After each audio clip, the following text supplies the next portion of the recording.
I'm a firm advocate of the importance of patient support groups. You know, we have a very active one at the hospital that I was associated with, or I was a patient at.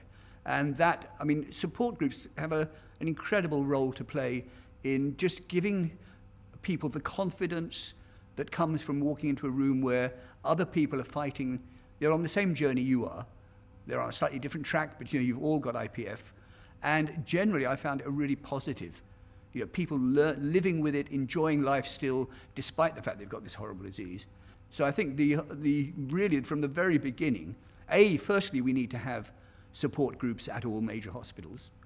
And we're doing well. I think in Britain now we've got about 40 support groups. Some very well developed, like the one I was in, I still am in, and others that are just starting.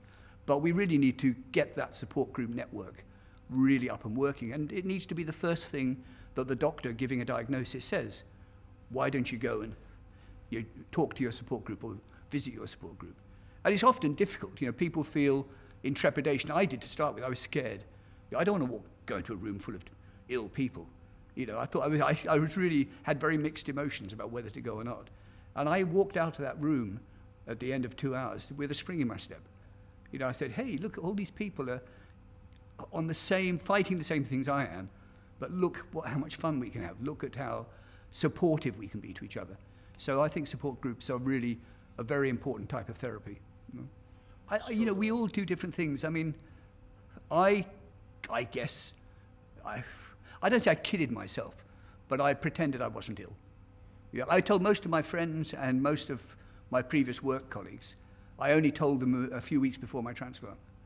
You know, I hadn't told anybody I was ill, so nobody actually knew I was ill. It was only when I started using oxygen, and you can't really conceal it when you've got a tube in your nose, that I had to tell, well, the people in the village where I lived then got to know that I was ill. But still, people I hadn't seen for a while didn't know I was ill. So my way of dealing with it was to say, yeah, I'm not really ill. So I didn't want to go into that room. I didn't want to go into a support group full of ill people because it was confronting me with that's what you are. You know, and yet I did, and you know, some of those people I met on that first day have become extremely close friends.